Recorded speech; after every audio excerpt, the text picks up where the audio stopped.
I'm going to give the whole talk with my right hand, my right thumb over because it makes me feel like I'm attractive. Thank you. I'm so fortunate to have that. Well, welcome. You guys are awesome. What a great weekend. I'm excited because I'm not a speaker. I'm an attendee. I really feel like this is so much fun. I didn't have to speak today. I've had a great weekend so far. So thanks for having me out. Thanks for being here. I have some books down here at the end. We're going to have a lot of fun. Now, I'm going to tell you less and less about me. My goal in the next several minutes is to give you so much cool stuff that you can start using it tomorrow. If every one of you has one tip that you can gather from me and tactically use that, then I will have been successful. So let's walk through really quickly social media boot camp. What are we covering, Josh? Great question. First, I'm going to give you 3 words to be safe on social media. Safety first. I have a little baby sailboat in Los Angeles, and I took the Coast Guard class. And I told them, I said, safety first, because I'm going to take a lot of people out, and if there is a storm or something bad, I want to know how to save lives first. Second, I want to learn how to go fast. Then I'm going to give you a tactical tip so we can go fast. Next, I'm going to give you a messaging formula. No matter what network you're on, I'm going to show you exactly how to approach it. Tomorrow, 1 week from tomorrow, 1 year from tomorrow, and 5 years from tomorrow. Josh, social media changes every day. Let me show you how we're going to approach it. Then I'm not going to show you the anatomy of a great Facebook post. I have a video on that for free that you're all going to get an access to afterward. We're limited on time. I'll show you some website tips. I'm going to give you email anatomy. We're going to look at about 10 to 12 emails. Then we're going to look at some LinkedIn tips. And I know this is going to be powerful for all of us because we're all interviewing. Now, I interview every day, even though I own the firm. It's called pitching. It's called dealing with clients. That is an interview. I have 7 to 9 bosses. They're all clients. I am not self-employed. I don't like to say that because I think it gets me a little cocky. Nothing you're going to see up here today acts like, well, in fact, let me just start over. The bad news is I am not a social media expert. I'm not a guru. I'm not a social media strategist.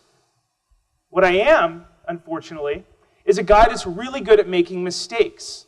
And over the course of the last 5 years, I've been able to make some great mistakes, come up with some formulas that overcome those mistakes, and brands ask us, Josh, show us your formulas. Show us how to avoid all these little problems.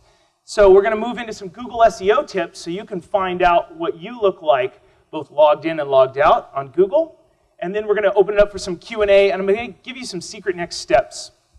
And then I have some Instagram videos for you and some tools and apps, too, that you can download as videos. Before we get started, let me tell you 30 seconds about me so you know why I'm standing up here, the big dork that I am. I started at Disney in marketing many years ago. I'm 34 years old now. I was 20 years old. I was in USC, the West Coast USC, and I got an internship in there because I was really good at selling myself, and I was a video editor. Even though I know I'm a businessman, they said, hey, come on in and edit on an Avid, and I learned them. Long story short, I got into Disney as a video editor, and I jumped over to the marketing department, which is where I really belong as a human being. Then I developed a technique, a direct response technique, and I got in a lot of trouble at Disney because I was renegotiating with vendors. I was trying to do new things from my cubicle that were good in the long run, and my father said, wow, I own a company with a couple hundred employees. You're doing a great thing. But Disney hated it.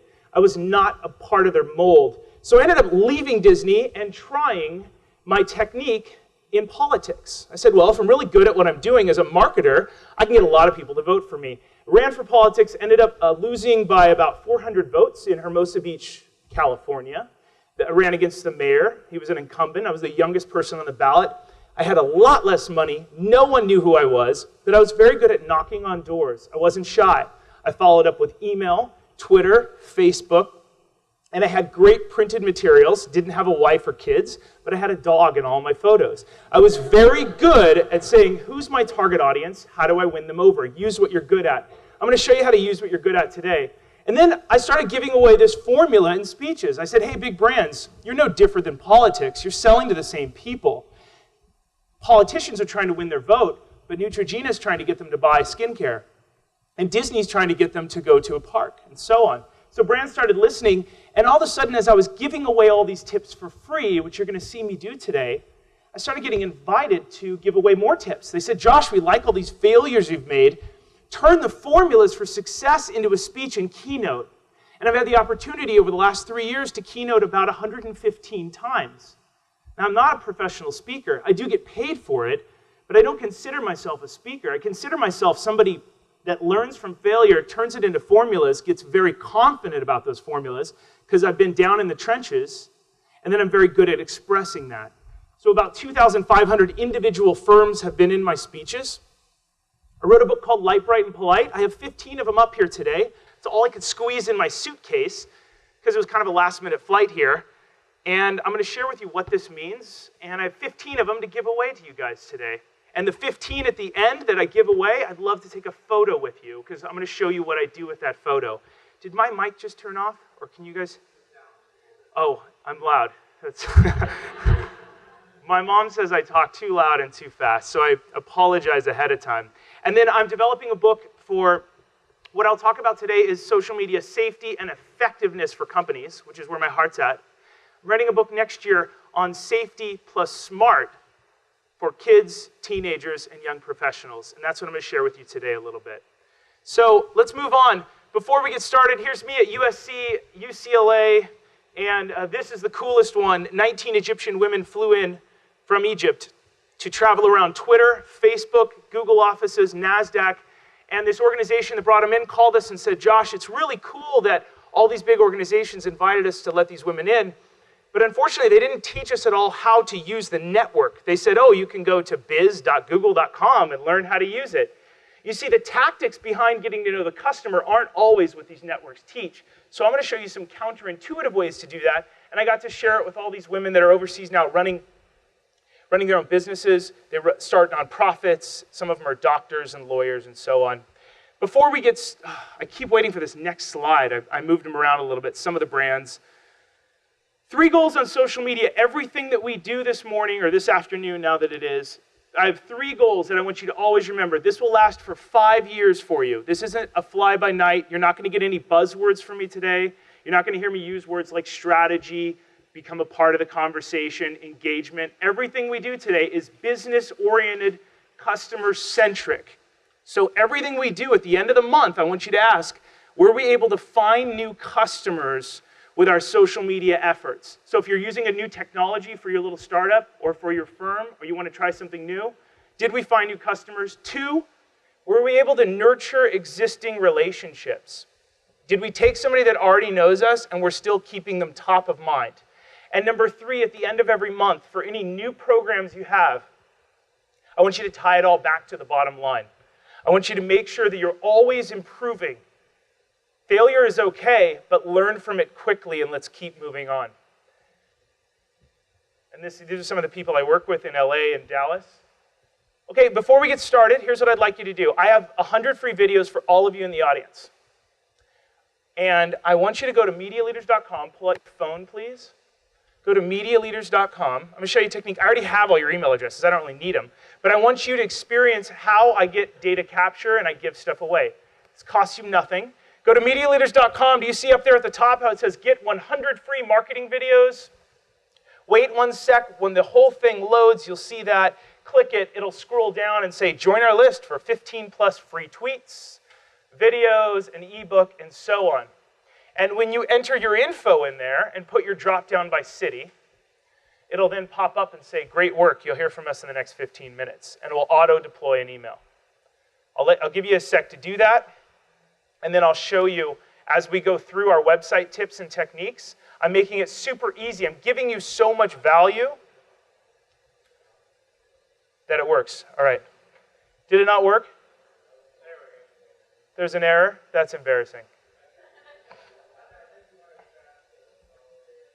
Okay. I'll give you guys 1 sec to do that, and then we're going to move on. I'm going to move quick. Hopefully that error goes away. Usually things work perfect, but not when there's 90 people in the room. Did it work? Okay, great. All right. Now, rule number 1, email is the final destination. I know a lot of us love Facebook, we love Twitter, and a bunch of other networks that are all about buzz. The number 1 social network is email. We all check it every day, every hour. We're looking at that. That leads to purchases. I'm not going to talk much about Facebook today, but I want you to look at email as the end goal. Stop looking at Facebook, Twitter, all these new technologies as, oh, I'm going to blow my business up. That rarely ever happens. Email is very sustainable. So what I did for all of you is I gave you a ton of value. You'll look through the email that my system sends you. It gives away a bunch of data. 3 words to be safe and effective on social media. Number 1, in every message that you ever send out, I want you to always make sure that it's light. What does that mean, Josh? That means it's 100 characters or less. But Josh, I have 140 that I can send out on Twitter, and I have 300 on Facebook, 400 on LinkedIn. Doesn't matter. Your customer will only read 100 characters. And if you try and put down 700 and you say, oh, I'll win them over in the first 100, Josh, I'm that good of a writer, wrong. They'll skip over it and go, I'll read the next post. And they'll come back to it later, which means they'll never come back. So if it's less than 100 characters, check, you're good. Next, I want everything that you send out to be bright. That means it's so valuable that people will click on it and share it without you ever having to say, share this with friends. It's so good that sometimes you would charge for that type of data. You're building goodwill, it shines on its own. If it's bright, check. And last, everything that you send out digitally, even in an email from one person to another, should be polite. That means you are proud of it when that statement, that tweet, that Facebook post ends up on a billboard for thousands of people to see the next day. If it's polite, then check. It's light, bright, and polite, ready to send. Awesome. All right, let's move into the next one. Your posts. Every post is like a button on an elevator. You have your customers' or fans' attention. Is this going to take your brand up, or is it going to take them down? Because they will unsubscribe, they will get bored. You will then change a little bit of the way in which your company is viewed. Now, next, social media tactical tip. I want to show you this tactical tip because I want you to see how we lower the barrier to entry to some of our customers in our campaigns. I want you to always make it easy for your fans to click on every one of your links. What does that mean, Josh? Start by removing, whenever you can, the www on all of your links that are outbound. If they go to LinkedIn, Twitter, Facebook, start putting the HTTP instead. Here's an example of that. www.twitter.com/media leaders. Well, if you put HTTP in an email, in LinkedIn, in a YouTube below the video, you'll notice that it turns into an automatic hyperlink. Guess how much easier that second link is to click on and follow through into the network that I'm trying to get you to go. So it's going to create a hyperlink, and instead of including your little @media leaders or @Josh Ochs at the bottom of your email, try putting that HTTP. That way you can write one piece of messaging, put it in any of your documents, and every network will see it turn up into an auto call to action, as we call it. Because if you ever ask your customers, hey, copy and paste this into Google and go find us, too many steps. Customers are so busy, and all of you that have startups or that want to do anything that is a bit of a startup, when you're communicating with a customer and you're trying to explain a new technology, you better make it as easy as possible for them to follow you, visit your website, and so on. Okay, next. Facebook steps for success, but this works on Twitter, LinkedIn, websites, everything. I want you always, before you ever tweet for your company or your brand, and even for yourself, try crafting the message ahead of time in a separate document almost a week before you want to send it out. Oh, wait, Josh, I thought social media is a here and now. I wake up at 9 a.m. and I get in front of the computer, and for my brand or my company, I send it out right then and there because it's here and now, right? Wrong. I can get your brand into a lot of hot water, and it does frequently. So for some of the big brands that we get the opportunity to consult for and work on, we'll write it out a week ahead of time. It's going to reduce errors. It's going to keep you more on voice, on track, and also, if you write every day, you spend 30 minutes writing, and that adds up to 2.5 hours every business day total at the end of the week. But if you spend one day writing for the whole of next week because you have your calendar in front of you, you'll only spend an hour. So you're actually 2.5 times faster when you save a chunk of your time to write all of your communications out. What does that look like, Josh? Well, here's a formula you can use for just about every post. Always try and put an image in it whenever you can. We are visual creatures. So if you have an image, you're going to get a lot more retweets, comments, likes. It's going to pop out between the other posts. Next, a question. And here's where this gets interesting. Always ask a who, what, where, why question. Try not to ask a question that can be answered with a yes or no. Don't ask a question that says, do you like my shoes? Ask, what color shoes should we put in the front of our retail store, the red kind or the blue kind? Then all of a sudden, the consumer has an opinion. They are more inclined statistically to answer a who, what, where, why question than a question that can be answered with a yes or no. And then here's a copy of one of our engagement calendars, as you can see. Now, it's a little bit overwhelming, but everyone in this room probably has a Gmail address. And if you don't, you need to get one that has first name and last name, or first name dot last name. Because you unlock an incredible power of tools under the hood on Gmail, including spreadsheets. Our whole company runs on spreadsheets. In fact, I don't ever want to really use Excel again. We have one client in the government that requires us to use Excel, and we don't even know how to use it because we're used to live spreadsheets that we can share with each team member. On the far left, we put a post topic. Each day, we send out 3 to 5 tweets for one of these brands because it's a fast-moving technology, as many of us know. We'll send out one topic, and another topic. We plan it out a week at a time. Next, I've got a date, a channel, a day, and a time. And then we write out the tweet. Now you're thinking to yourself, Josh, I never have time to do this. This is a best practice. If you want to blow your competition out of the water, I'm not that great at this stuff. I don't even think I'm a social media guy, but I can blow any social media expert out of the water. That's why I wrote my book. If you go through these techniques and try this, spend an hour a week ahead of time, write it out, and then have a colleague, a friend, a loved one, a family member look over your posts so you don't have any spelling errors, you're on topic. They'll ask any questions, like, what did you mean here? It doesn't make sense as an outsider. You will blow everybody out of the water with responses like crazy. Then in the next column, I have a link area. That's because I separated out. I want to know where my links are going. I want to test them. Everything's about testing. And then I have an auto character count, which is pretty easy to turn on. It's a little tiny formula in there. And last, is it scheduled? And then there's some other columns there that I forgot to screen grab. There's an approval column. It says, has it been approved by a second team member and a third? If you have a pretty successful company and you are the CEO, I want you to remember this next phrase. You can only expect what you inspect. Don't expect to blow up on social media if you don't inspect a lot of your tweets ahead of time. Don't have your intern write them or somebody else and expect to be great. Oh, they're running it, they're an expert. That's when a lot of failure happens. Okay, let's move on to the next one. We're not going to do the Facebook one because this isn't a video that we can give you in your email inbox.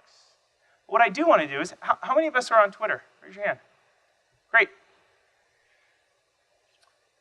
I have a whole chapter dedicated to the world's best testimonials. I think when someone else says something nice about you, it's way nicer than you ever trying to sell yourself. In fact, I try and sell myself less and less every day.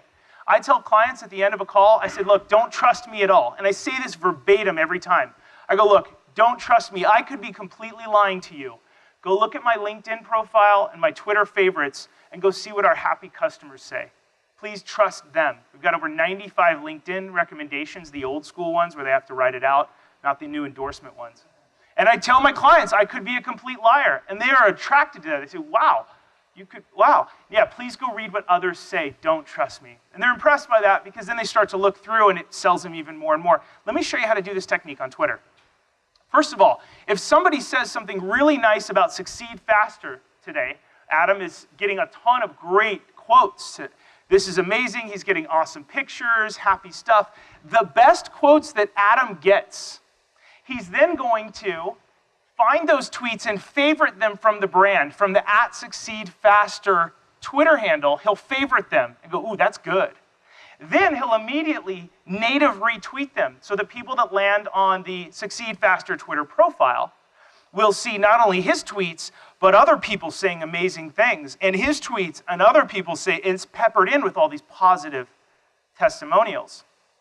Then at the end of the month or after this conference over, he'll go back to all of his favorites and he'll pick the best ones that have pictures and he'll embed them on the website.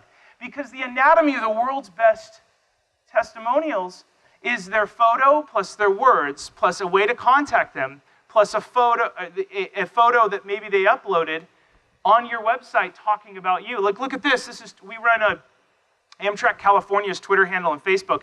My view from the train, and there's a pic, right? They love it. They're happy. We favorited that, natively retweeted it, and then at the end we go back. Now the government's really slow thinking, so they don't like to really embed things that are positive. I'm kind of a mover and shaker there, and I have to be really careful what I suggest. But watch what we do, and I'm not even allowed to show this to the government. We tried to do a report that was awesome, that most private companies would like, but they shot this down. They're like, no, that doesn't mean anything. And so what I'm going to show you, I think you'll get, because we're a little bit more forward thinking. Watch. So if you landed on Amtrak California's Twitter handle, once again, we're talking about testimonials here. I'm not saying Twitter is the right technology to be on, but I want to show you that testimonials are important. This works on LinkedIn. This works on your website and everywhere else. You have to have a purpose on every network. This purpose is pretty awesome for me, for Succeed Faster, and so on. Land on their site, and you see up there, you see the 80 number next to Amtrak California. That's one of their tweets. Go down a little. You see another person's tweet, natively retweeted. Their picture, their words are exactly replicated on the front of the profile. Duh, Josh, we get it. Okay, great. If you keep scrolling down, you'll scroll down on the left and scroll down on the right. You'll see that we send out tweets, and then we have natively retweeted other people. Peppered in here, in between our tweets, are other people saying amazing things. For instance, here's the goodies you get when you sit in business class on the Amtrak. Nice way to start a 3-day weekend. Somebody is taking a picture of maybe a beer they had. Usually I don't retweet beers because I have to keep it light, bright, and polite, and I want to always be safe. But they take pictures of snacks and so on. I favorite those. I natively retweet it. Then, as I'm natively retweeting all this stuff, what happens? Somebody says something like this. All these Amtrak California retweets with awesome photos make me start itching for a ride on Pacific Surfliners, which is the South train. I've done Chicago to LAX, but I've never done the coast. So people are discovering happy testimonials, great pictures. Let the testimonials and the happy customers sell for you. All right. I use this to promote my book. Now, my book is my own product, and I don't have a big backer. I don't have a publisher. I did this all on my own. And I designed my book counterintuitively, very carefully. I made a landing page. Because I don't have a publisher, I can give away chapter 1 100% free. Why would you do that, Josh?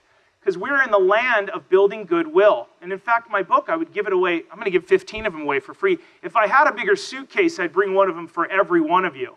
But I make it so cheap and available, and I give away so much of it, and I'm giving you some of the content. You really don't have to have the book, and I've got free videos for you and everything. We're in the business of goodwill. When you give away a ton of your content, you start to build goodwill. People don't want to go anywhere else.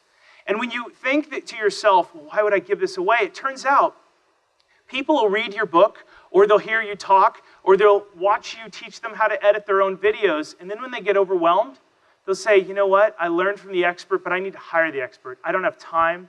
I need it done right the first time. You've made all the mistakes for me. Please teach me how to do it right.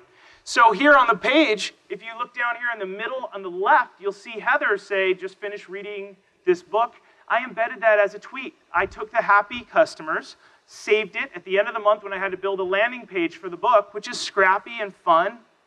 I put testimonials. Now, if you scroll down, you'll see 4 more testimonials at the bottom. So if you're not sold on it yet, you get more and more and more. All right.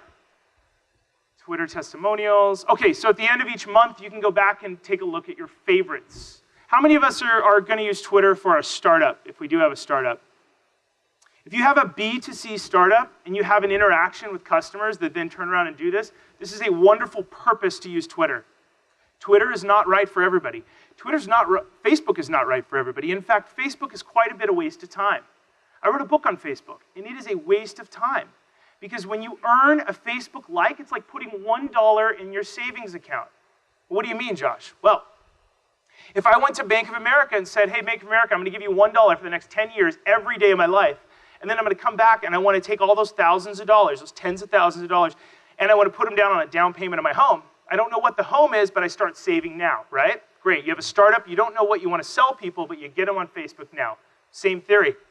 Facebook then says, okay, now when you want to activate all those likes, which you've paid so hard to earn, you worked hard, like the gentleman that was up here before me today, got all those likes, he gave you a ton of data and was awesome to you, and he earned the likes on his Facebook page. Facebook then says, how much are you willing to pay to post to get into all their feeds? Because now, as a brand, how many of us are administrators of a brand Facebook page? Not many. When you're an administrator of a brand's Facebook page, it's called a promoted post.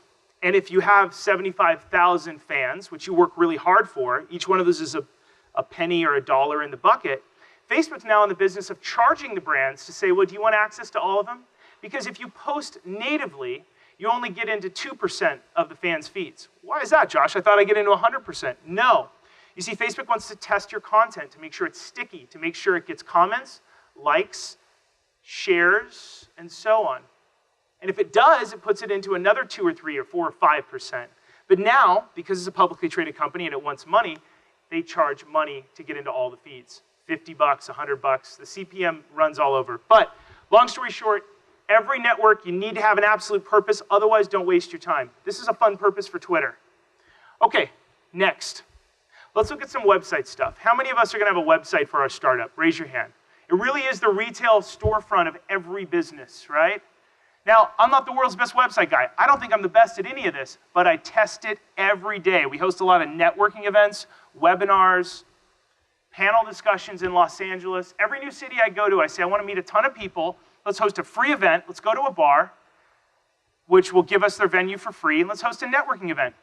I'll build a landing page that's really scrappy, and I'll give people every reason to opt in, and I'll always tweak something. I'll try a new technology. I'll make it mobile friendly. I do all kinds of different stuff. Here's a webinar where I give away 7 Google Plus tips for 100% free. On the upper right, if you're not interested in the left, the webinar, on the upper right, you can see that you can opt in for 25 sample tweets and a dozen free videos. That's our opt-in widget. What is opt-in, Josh? That means people are opting in to get something cool from you because you want to give it to them for free. Remember how email is the final result? Because then I can get in your inbox at any time for free, when I want, how I want, and I can communicate what I want. Well, that's an opt-in widget. We get 1 to 2 to 5 people every day to opt in. Every one of you that has a startup, you need to think about what can you give away that's powerful, that's valuable, that'll capture information from customers. What do you mean, Josh? Well, Succeed Faster is a great example. If they wanted to ask people, jump on our list in the future, they could have a series of videos, perhaps these videos of the speakers, and say, get one of our speakers' videos from last year, and they have a little widget. Fill out your first name, your email, and maybe the city that you live in. And they could give away all the videos for free. Josh, why don't you ask for more information? Well, here's why. Most people would just ask for an email, and you've seen that. People that say, join our newsletter. Well, newsletters are dead. They're over. Because nobody wants to join your newsletter. What they do want is they want a real reason to join it. So let me walk you through this widget, and then we're going to move on to the next topic. Is that cool? I think this is really powerful for every startup. Here's why. First of all, you have a reason to opt in. So I want you to think about what is that reason. Do you have FAQs? Do you have something cool? Can you go shoot a scrappy video? Who's the gentleman that I spoke with this morning that wanted to do a beer thing? Is he here? What was your first name? Jacob. So Jacob and I were talking about a really neat startup idea he had on the dream board, which I really like, and I think it's great. You could shoot one of yours, 2 or 3 or 4, and give them away for free. All you do is you say, here's what you're going to get. Here, I need your first name, your email, and then you give them a submit button, but you name the submit button differently. Why do you need your first name? Well, here's why. You never greet somebody in an email with, hey there, or you never greet them by just telling them about you. It's always great to say, hi, Josh. I've got a great new episode of how to make beer at home. It's pretty cool. I don't think you've ever seen anything like this. I'm scrappy in my kitchen, and I discovered something that you can do on your own, too. That's how the email starts. You greeted me with my first name. It's personal. It's fun. Next, you got to get their email, obviously, because you have to communicate with them. And then last, you never put a submit button. You always give them a reason. What are they going to get? Why do they click that? It's human nature. We're always careful. What are we going to get? Send me the email. Show me how to make beer, XYZ, whatever it is. And then below that, one of the little techniques, there's a testimonial there. A testimonial says, I love getting these emails once a month and stuff like that, because then it gives people more of a reason, if they're hesitant, to go back up and fill the darn thing out. Statistical. This isn't magic. There's no secret black box here. It's just everything that you need in an email opt-in box. Now that is pretty scrappy. That's not the world's best, but it's tested, it works. Things don't have to be 100% beautiful, they have to be valuable. All right, let's move on to the next thing. Now, if you opt into anything on our website, and you as startups need to know this, in any business, if you opt into anything on our website, once I have you opt in, don't give up. Don't make them land on a page. Great, go check your inbox. No, you still have them as a captive audience. So the very next page after you opt into our free webinar, and I host webinars to build rapport, to give stuff away for free. But I also host webinars because I know the follow-up, the landing page, is an opportunity for me to sell to people or to opt in or to move them to a different network. So once you fill out my GoToMeeting, the landing page looks like this. It's an embedded version of our LinkedIn profile. I like LinkedIn a lot. I think it's a sleeping giant. Nobody's spending enough time on it. Here's why. Because people see me on LinkedIn in a professional manner. It's been around for 10 years. People are more willing to connect with me and look at my stuff. And it's a great chance for you guys to join my group, which is a whole nother email newsletter. You see, if I have you an email and I have you in a LinkedIn group, if you own the LinkedIn group, you can market to people.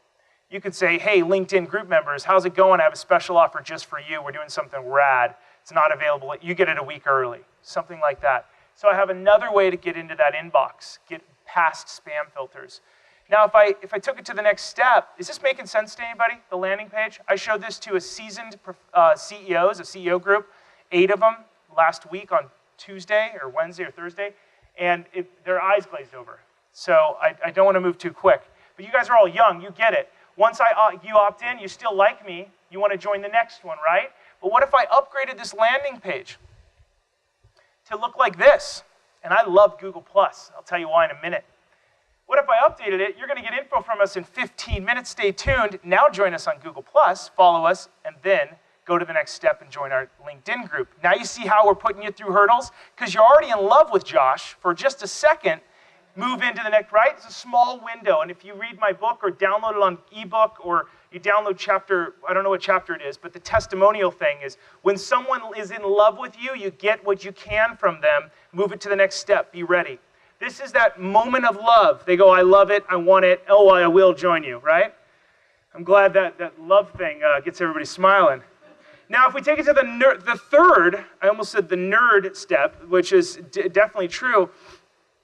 Step 1, step 2, take it to the third step. Now I feel like GoDaddy or Amazon.com, I'm upselling you, watch.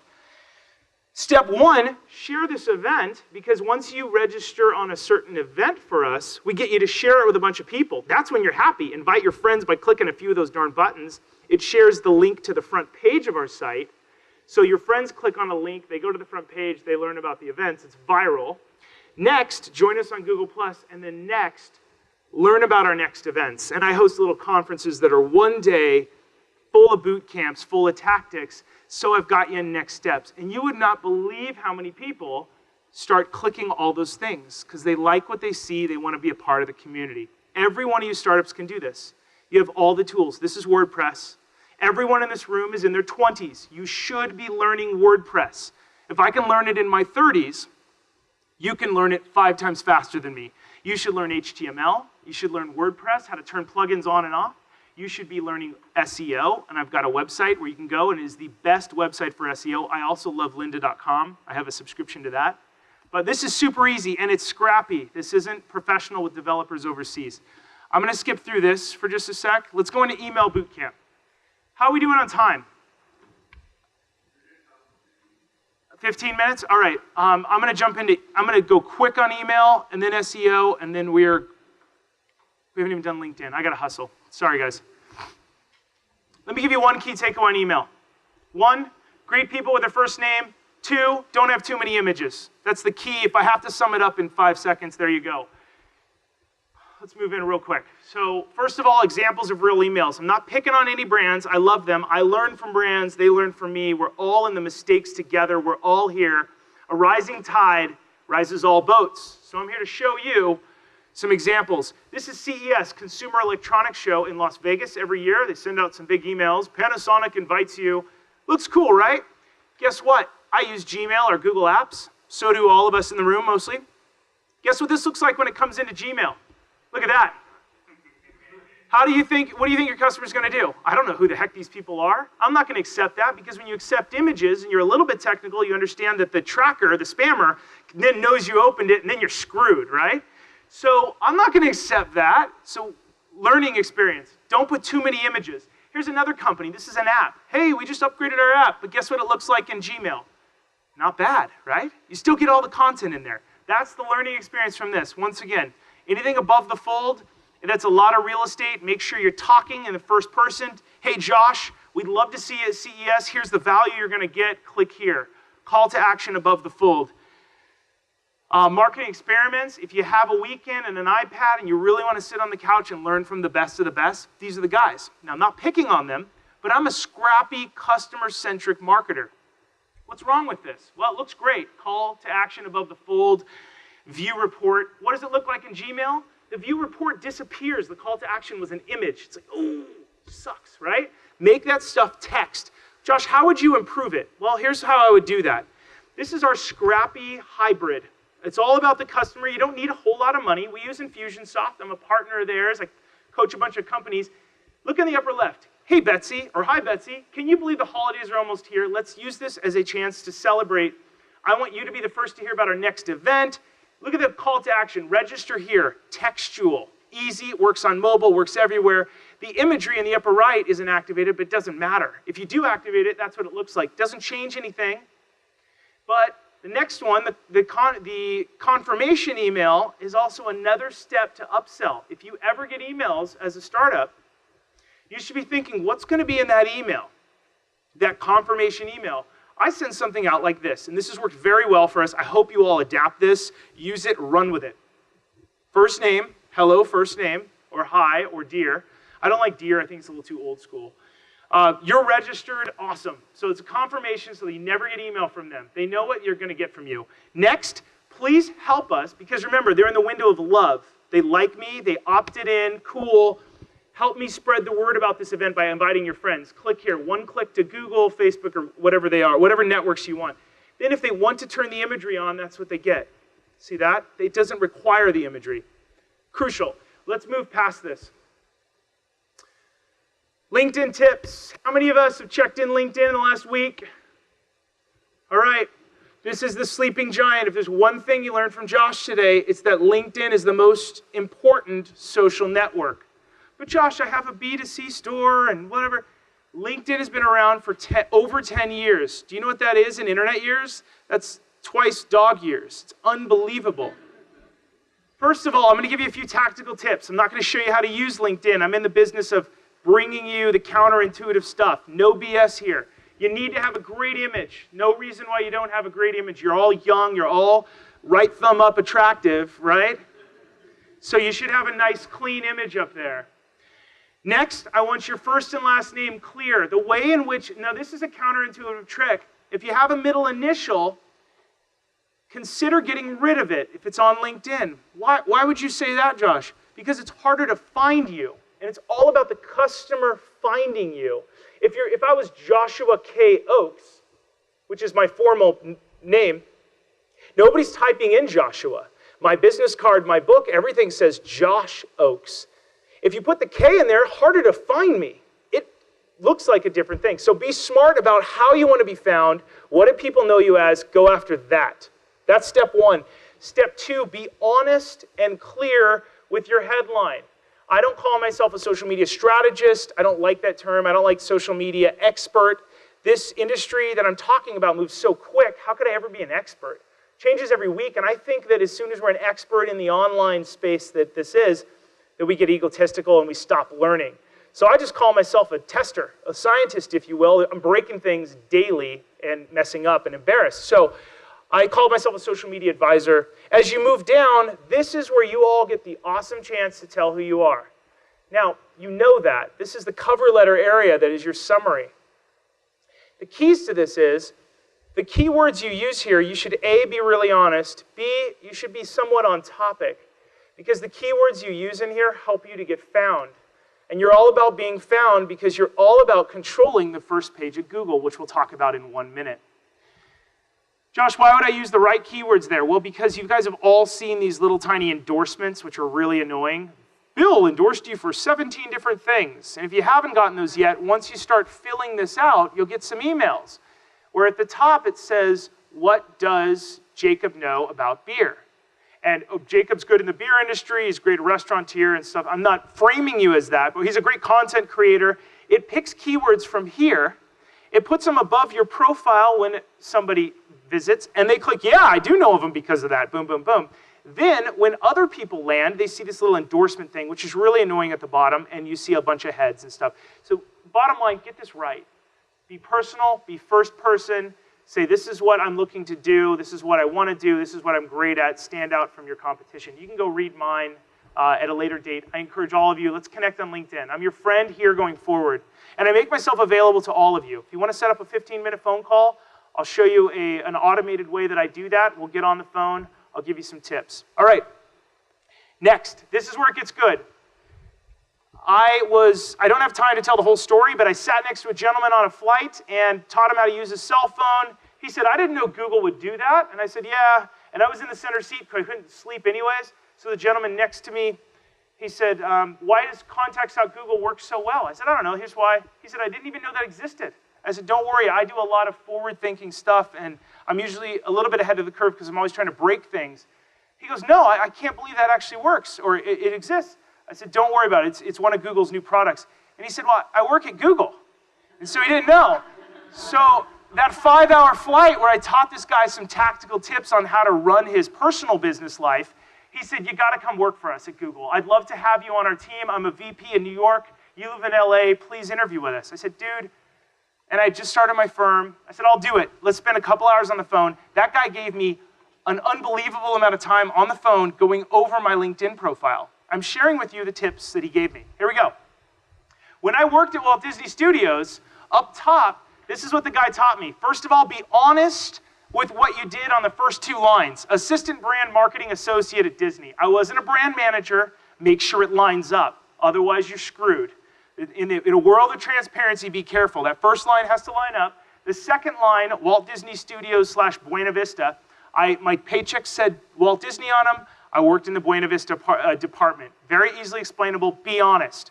Next, Disney is the largest media and conglomerate in the world with revenues of $36.1 billion. Say what the heck your startup does, the business does. Don't say how great it is, just say what it does and how it serves the customer in 1 sentence or less than 100 characters. Key number 1, you don't get into your pitch, you just state it, boom. And if you didn't know Disney, that's what they do, great. Then move into your story about what you do there or what you've done. If you're trying to go get into sports entertainment marketing, or one of us wants to work in Disney, Andrea, right? Great. This is how you pitch it right here. Now, this isn't the only way. I'm not a headhunter. You have to check in with them. But this is the way I pitch every day. This is the way Google wanted me to pitch. Put your Disney was a wonderful experience. Here's the things that I learned. And then I get really secret in there. I put a testimonial in the bottom. I let somebody else do the selling. That's my my manager at Disney when I left. That's something nice she said in a letter as I was out the door. I left a lot of friends there. And so I plugged that in there. So you get to know me in a secret way. What we did, what my experience was, and here's the end cap, right? You can all do that. Get somebody at that company to say something, or even a customer, right? Next. This is the last tip in LinkedIn. As you log in the home screen, you see all this stuff in the feed.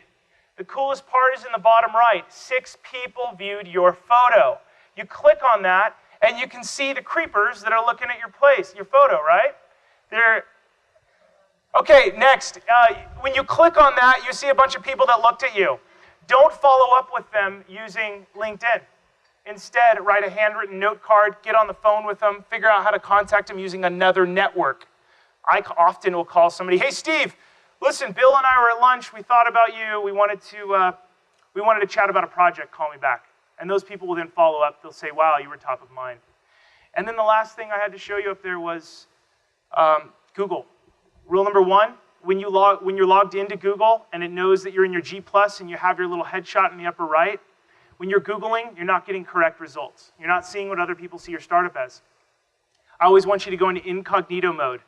Incognito mode is in Chrome. In Firefox, it's called private browsing. It's very easy to find in the top.